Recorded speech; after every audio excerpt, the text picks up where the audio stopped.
오랜만에 열리는 11차 도덕 발양대회에 함께하신 재가출과 호법 동지 여러분, 진심으로 환영합니다. 특히 이곳 대구에서 열리니까 더더욱 반갑습니다. 오늘 아주 바쁘신 가운데 국회 부의장님도 축사를 보내주시고 현장까지 직접 참석해서 축하해 주시고 뜻을 함께 해 주신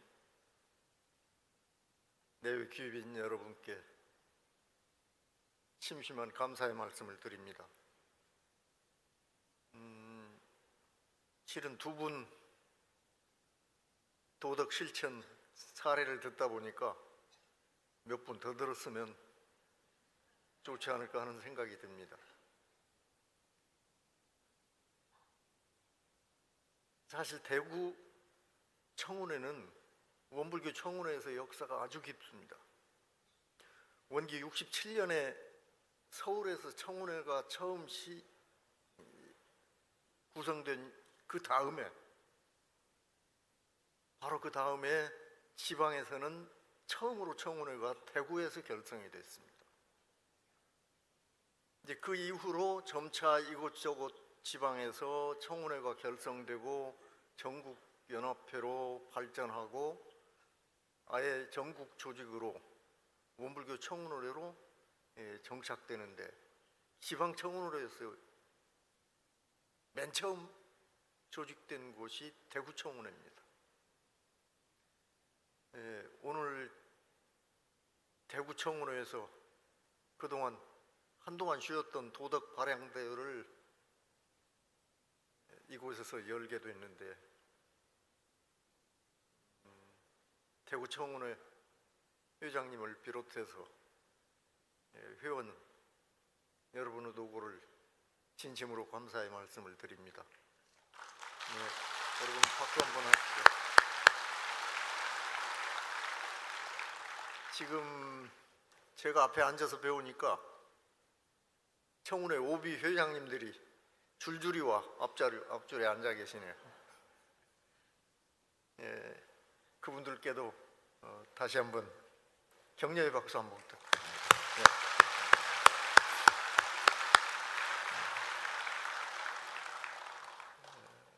소태산 대종사님께서 지금부터 110년 전이죠. 원불교를 개교하시면서 물질이 개벽더니 정신을 개벽하자, 이런 개교 표어를 내걸고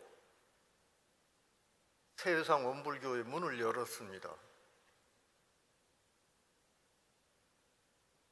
지금 110년 전 그 시골 영광 땅에서 도탄에 빠진 일체 생명을 구원하기 위해서 세회상 원불교를 여시면서 내걸은 표어가 물질이 개벽더니 정신을 개벽하자입니다. 아마 오늘날과 같은 휘황찬란한 물질 문명 시대를 일찍이 예견하신 거 아닌가 싶습니다. 그리고 그러한 물질 문명 시대에 폐해가 심해질 것을 걱정하신 것 같습니다. 그런데 그 물질 문명 시대로 인한 여러 가지 우리 인류 사회의 부작용들을 극복하기 위해서는 정신을 개벽해야 된다 하는 말씀 아니겠어요? 개벽이라고 하는 말은 그냥 정신을 좀 고치는 정도, 개선하자고 하는 것과는 전혀 판이 다릅니다. 지금까지 가지고 있던 정신을 완전히 판을 뒤바꾸어야 된다 하는 이제 그런 뜻의 표어라고 할 수 있습니다. 그 이후 우리 원불교에서는 재가출과 모든 교도님들이 정신개벽의 일꾼이 되자, 그리고 앞으로 참 문명 시대를 열어갈 주인공이 되자, 이렇게 외치면서 마음 공부를 하고 정진 적공을 해온 것입니다. 그 역사를 통해서 짧은 100년을 거쳐오면서 그 영광 시골에서 몇 분의 제자와 더불어 시작한 원불교가 오늘날 우리 한국 사회에서는 우리 스스로도 자부심을 가질 만하고 또 밖에서도 원불교가 세는 적지만 그래도 믿을 만한 종교다, 이렇게 인정을 받기까지 이른 것입니다. 그것은 무엇보다도 오늘 우리가 강조하고 있는 도덕 문명의 참 문명 세계, 그리고 참다운 도덕을 꽃피우는 그런 사람으로 거듭나고자 하는 우리 선제님들과 우리들의 노력의 결실이 아닌가 하는 생각이 듭니다. 특히 이곳 경상북도 대구 일원은 소태산 대종사님의 대를 이어서 원불교를 이끌어 오신 정산 종사님의 탄생지이기도 합니다. 경상북도 성주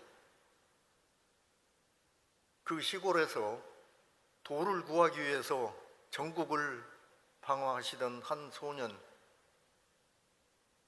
그 소년이 전라도까지 가시게 되고 그 전라도에서 소태산 대종사님과 정산 종사님 두 분의 만남으로 인해서 우리 원불교 회상이 비로소 제대로 자리를 잡기 시작합니다. 그 당시 정산 종사님의 나이가 17, 18, 19세 소년 시절이었습니다. 소태산 대종사님께서는 19살 된 소년을 우리 최초의 교화단인 교화단의 중앙단원으로 임명을 하시고, 사실은 뒤로 전해져 오는 말씀입니다마는 우리가 이 사람을 만남으로써 우리 회상은 이제 터가 잡혔다, 이렇게 제자들에게 말씀을 하셨다고 합니다. 이러한 원불교 교단으로서도 매우 유서 깊은 성지가 있는 경상북도와 대구 지역에서 도덕 발양대회를 다시 개최하게 된 것은 매우 뜻깊은 일이 아닌가 싶습니다. 그 정산 종사님께서 짧은 기간 동안 보유에 계시다가 병환으로 일찍 돌아가시게 되는데요. 병상에서 거의 열반하실 때가 가까움을 느끼시고 제자들도 직감적으로 느낄 때 병석에서 모시고 있는 시자에게 간단한 문답을 하신 내용이 법어 유촉편 첫 장에 실려 있습니다. 병석에서 기력이 쇠약하신 채로 우리 본의가 무엇인지 아느냐, 이렇게 물으셨습니다. 그러니까 시자가 사례기를 도덕으로 천하를 한 집안 만드시려는 것 아닙니까? 이렇게 대답을 했습니다. 그 대답을 들으시고 정산 종사님께서 내 말이 옳다, 도덕 천하 유일가가 우리의 목적이다. 결국 우리 원불교가 이 세상에 있는 근본 목적을 한마디로 말하면 도덕으로 세상을 한 집안 만드는 것이다, 이런 말씀입니다. 지금 세상에 도덕을 말하면 이런 시대에 무슨 도덕인가, 이렇게 고리타분하게 생각할지도 모릅니다. 그러나 도덕은 세상이 아무리 변해도 우리 인류 사회의 가장 핵심적인 가치가 아닌가 싶습니다. 청운에도 사실은 이러한 정신을 받들어서 원불교의 개교 정신을 우리의 삶을 통해서 어떻게 구현할 것인가 하는 그러한 끊임없는 노력을 해오는 가운데 이런 도덕 발양 대회를 개최하고 있는 것입니다. 잊을만 하면 한 번씩 우리가 도덕을 다시 외쳐, 그리고 도덕이라고 하는 것이 과연 무엇인가? 오늘날과 같은 찬란한 과학문명 시대의 도덕은 우리가 어떻게 실천해야 될 것인가 하는 물음을 끊임없이 스스로에게 던지고, 또 세상을 위해서 도덕 세상을 열어가자고 외치고 있는 것이죠. 저는 그래서 오늘 도명덕화로 정신개벽의 참문명 세상을 열어가자, 이 한 말씀으로 오늘 말씀을 대신하려고 합니다. 도명덕화라고 하는 말, 도를 밝혀서 덕이 되게 한다. 대종사님께서는 도덕에 대해서 경전에서 여러 곳에서 말씀을 많이 하고 계십니다. 정전 천지연장에서는 천지에 도와 덕이 있다. 우주 대기가 자동적으로 운행하는 것은 천지의 도요, 그 도가 운행함에 따라 나타나는 결과는 천지의 덕이다. 이렇게 하신 말씀도 있고, 대종경 인도품 1장에서는 한 사람이 찾아와서 도덕의 뜻을 물으니까 그에 대해서 아주 평이한 말씀으로 대답을 해주신 본문도 있습니다. 도라는 것은 쉽게 말하면 길이다. 무엇이든지 떳떳이 행하는 것이며 마땅히 행할 바 당연한 것, 그것이 도이다. 그렇기 때문에 도는 저 높은 곳에 있는 것이 아니고 우리 사람들이 걸어가야 할 길입니다. 길은 참 묘합니다. 이 세상에 원래 길이 있었던 것은 아닙니다. 사람이 걸어감으로써 길이 생깁니다. 이 집과 저 집을 연결하는 길은 이웃집 두 사람이 왕래를 해야 길이 됩니다. 이 마을과 저 마을을 잇는 길도 마을 사람들이 다닐 때 길이 됩니다. 원래부터 길이 있는 것은 아니죠. 사람들이 다니는 것이 길입니다. 그 말은 도덕이라고 하는 것은 책에 있는 것이 아니고 실천하는 데 있다. 이러한 깊은 뜻을 담고 있습니다. 그래서 도덕이라고 하는 것은 우리 인간에게 있어서 도덕은 인간으로서 마땅히 밟아 걸어가야 할 길이고, 그 길을 걸어가다 보면 우리에게 그 길을 통해서 서로 물건을 주고받기도 하고 사람들이 오고 가기도 하고 이런 은덕이 나타나는 겁니다. 그래서 예로부터 모든 종교와 성자들은 다 도덕을 말씀하셨습니다. 그리고 어찌 보면 모든 종교가 지향하는 궁극적인 그 자리는 바로 도라고 할 수도 있습니다. 그래서 도가에서는 그걸 도라고 하고, 유가에서는 그 궁극적인 자리를 태극이라고도 하고 무극이라고도 합니다. 불가에서는 우리가 늘 모시는 부처님이 바로 그 자리이고, 서양 종교에서 말하는 하나님도 바로 그 자리입니다. 그것을 우리는 동양 문화권에서는 도라고 합니다.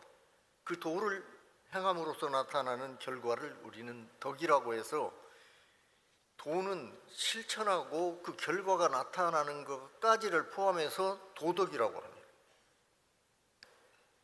옛날에 불가의 한 선사는 도는 부속지부지, 무슨 말이냐면 한자로 도는 아는 것에도 속하지 않고 모르는 것, 알지 못하는 것에도 속하지 않는다. 이 말은 풀이하면은 도라고 하는 것은 우리의 지식으로 알고 이해하고 말하고 설명하고 할 수 있는 것이 아니다.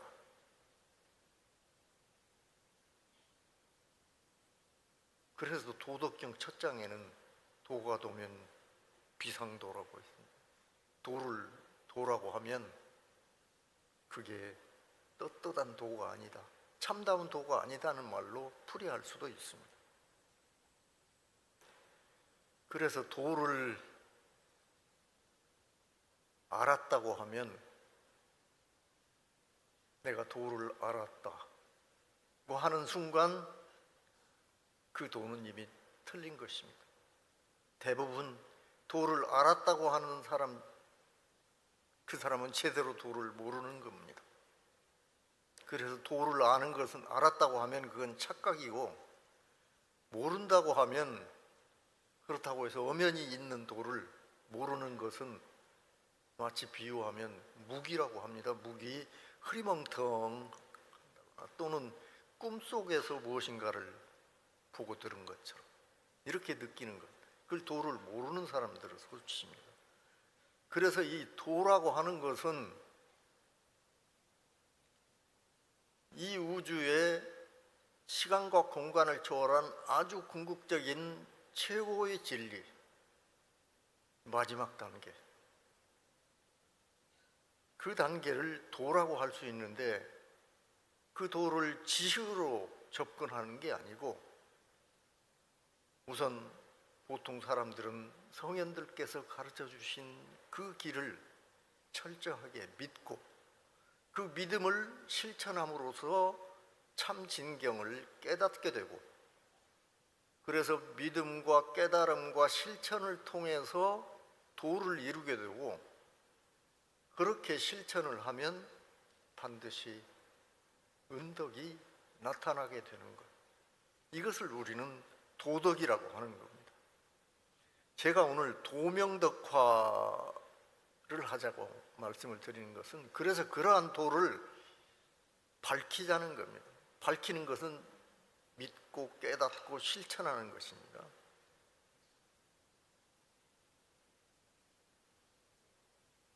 그 밝음이라고 하는 것은 비유해서 말하면 촛불은 겨우 방 하나 정도를 어둠을 밝히는 밝기이고, 이 10W의 전구와 1kW의 전등은 그 밝기 정도가 100배가 차이 납니다. 그 도를 참으로 깨달으신 부처님이나 성자들 같은 그런 인류 역사상 위대한 분들은 그 밝기가 무한대여서 그 덕이 사랑으로 나타나고 대자대비로 나타나게 되는 겁니다. 수천 년이 가도 그분들의 빛은, 도의 빛은 꺼지질 않고 수천 년이 지나도 빛을 발하고 있습니다. 소태산 대종사님께서 이미 돌아가신 지 1954년에도, 아니 48년에 돌아가셨나요?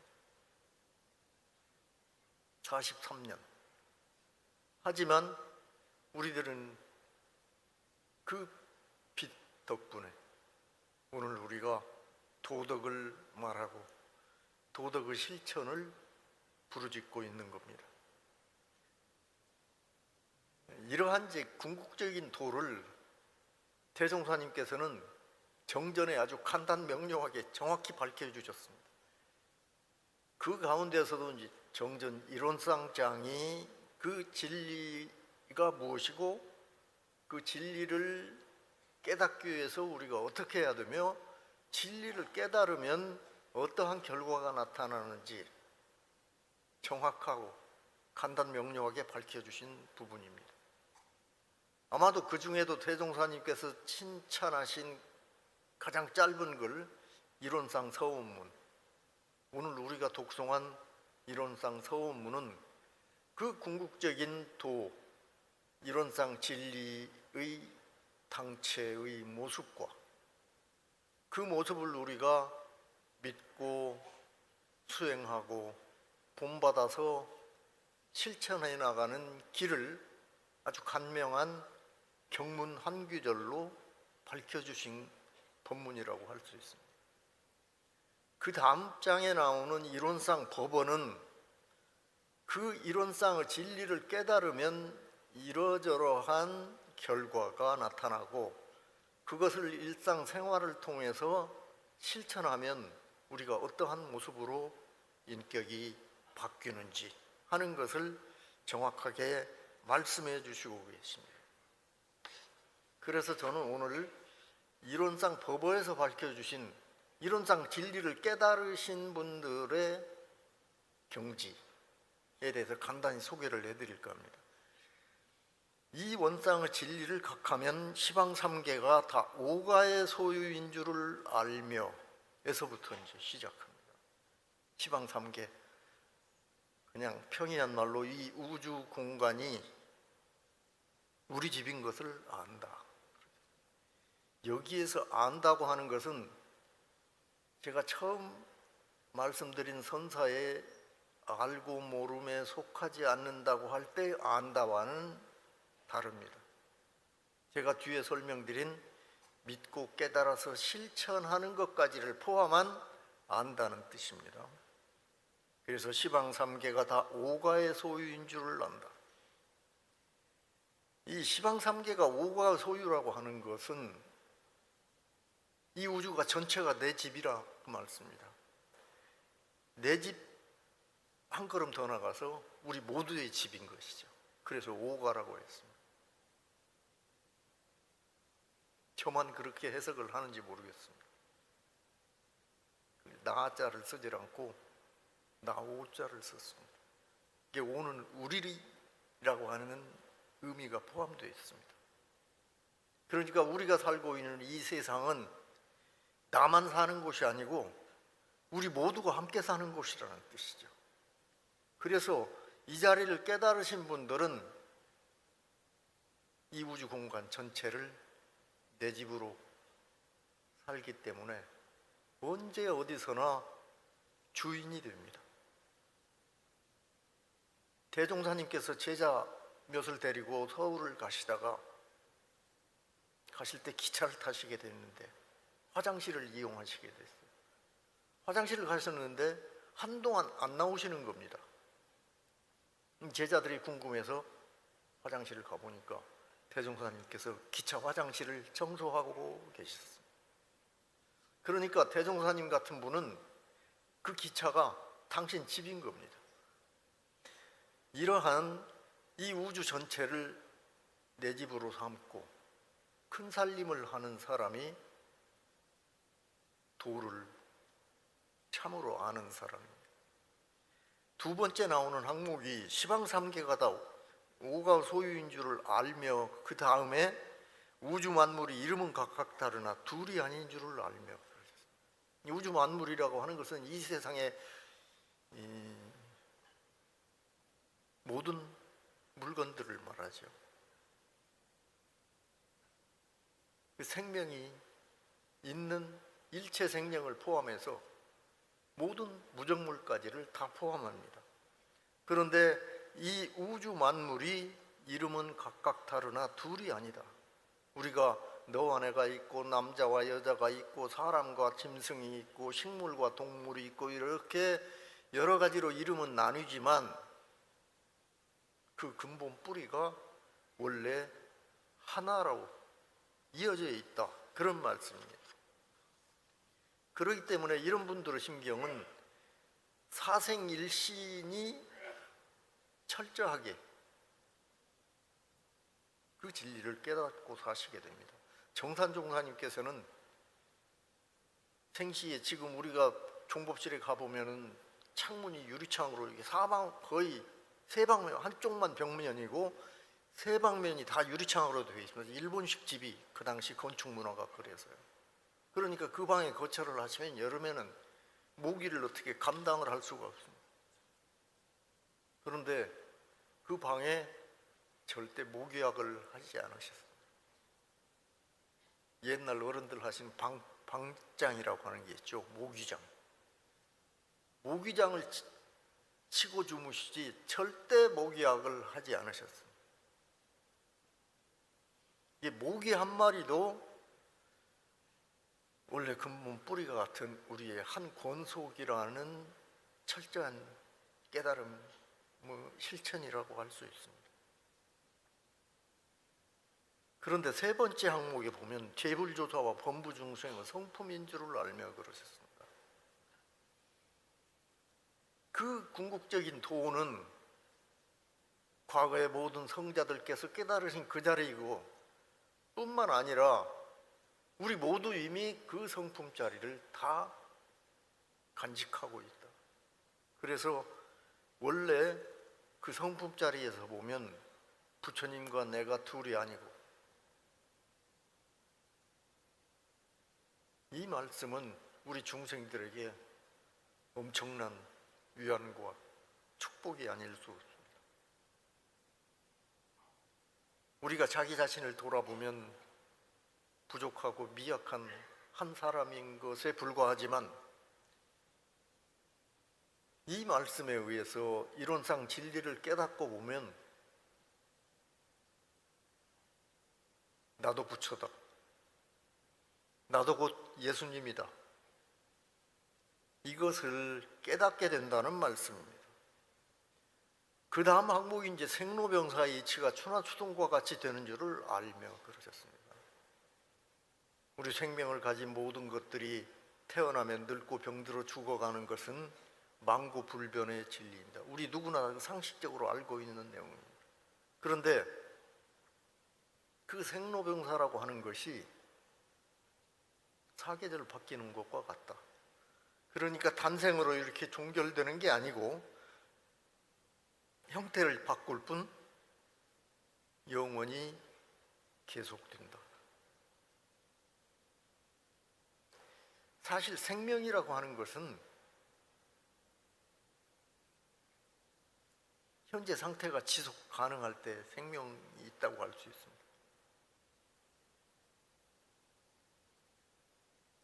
생로병사의 이치가 추나추동과 같이 되는 줄을 깨달으면, 알고 보면 사실은 우리가 잠자리에 들면 죽었다가 잠이 깨면 다시 살아나고 하는 것을 하루하루 반복하는 것처럼 이 생을 살다가 이 생을 마치면 오늘 밤 잠자리에 든 것처럼 죽음의 세계로 가고 다시 깨어나면 이 생에 돌아온 것처럼 그렇게 영생을 하는 것이 우리들이다.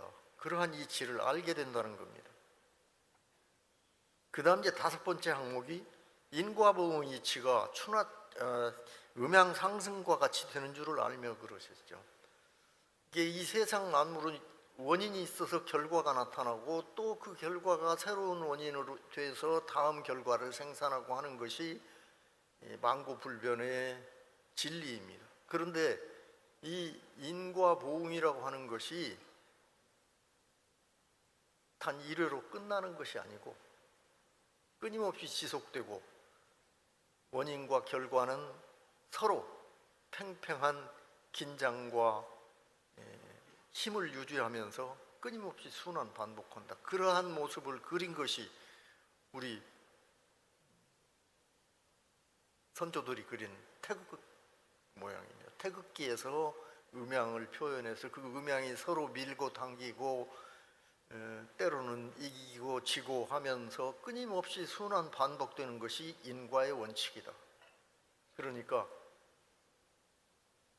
그 이치를 아는 사람들은 내가 한마디 말을 할 때 그 말로 인해서 어떤 결과가 돌아올지, 그 결과로 인해서 다음 또 무슨 결과를 이끌어낼지, 이러한 인과에 대한 철저한 믿음으로 심신작용을 해야 되는 것입니다.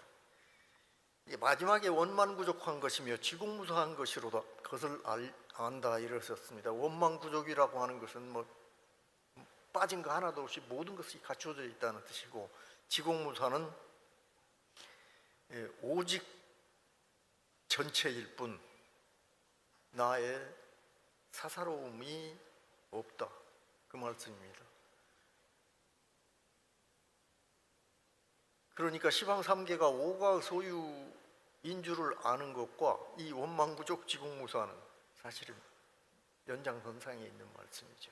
이 6가지 항목이 사실은 항목으로 구체적으로 그 궁극적인 자리를 깨달은 분들의 경지를 여러 가지 다른 언어로 표현을 하셨지만, 그 어느 것 하나만으로도 그 자리를 충분히 나타내 주는 겁니다.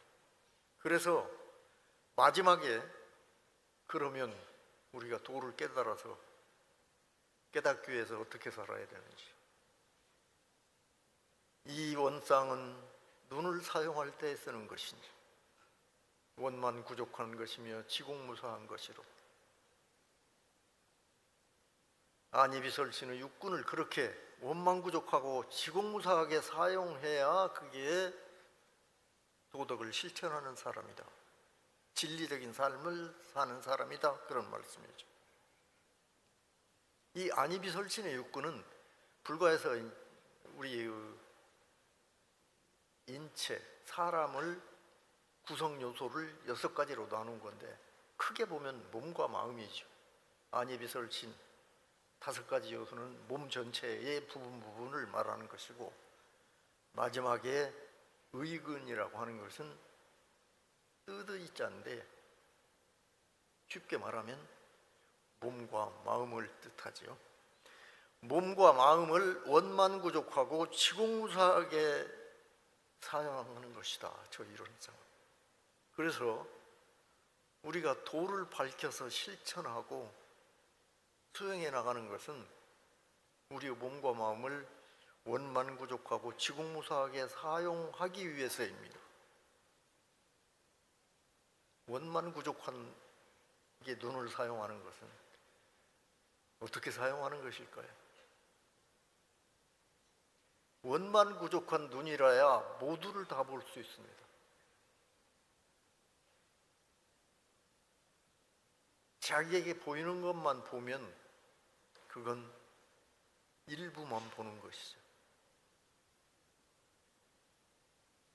그리고 지공무사하게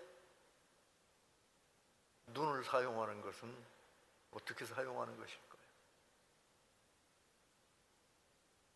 나 자기 중심으로 보는 게 아니고 전체를 통으로 보는 겁니다. 그래야 지공무사한 눈이 되는 겁니다. 안이비설신 육군이 다 마찬가지입니다. 완전 무결하고 전체를 직관적으로 다 볼 수 있어야 됩니다. 자기에게 들리는 좋은 소리만 들으면 그건 원만한 귀를 사용하는 것이 아니죠. 듣기 싫은 소리도 들려야 되고, 시끄러운 소리도 들어야 되고, 아름다운 소리도 들어서 그것을 모두 녹여내서 원만한 마음으로 풀어낼 수 있어야 됩니다. 그래서 몸과 마음을 원만구족하고 지공무사하게 사용하는 것이 깨달은 사람들의 사는 모습입니다. 이 모습이 바로 살아있는 부처님 모습입니다. 우리가 도를 밝혀서 도를 깨달아서 실천하는 사람들의 모습은 이렇게 원만구족하고 지공무사한 우리 모두가 살아있는 부처님으로 사는 것입니다. 오늘 도덕 발양 대회는 그것을 하자고 우리가 모였다고 생각이 됩니다. 그리고 우리뿐만이 아니고 세상의 모든 사람들이 그렇게 도덕으로 충만해서 도를 깨치고 그 덕으로 이 세상에 은혜와 행복이 충만한 그러한 세상을 우리가 이끌어가자 하는 취지로 오늘 대회가 열렸다고 저는 믿습니다. 이미 우리가 평소에 원불교의 귀에서 이론상 진리를 믿고 깨달아 실천하자고 하는 것이 바로 이 도덕을 실천하자는 것이라는 말씀을 마지막으로 들으면서 다시 한번 감사의 말씀을 드립니다. 네, 감사합니다.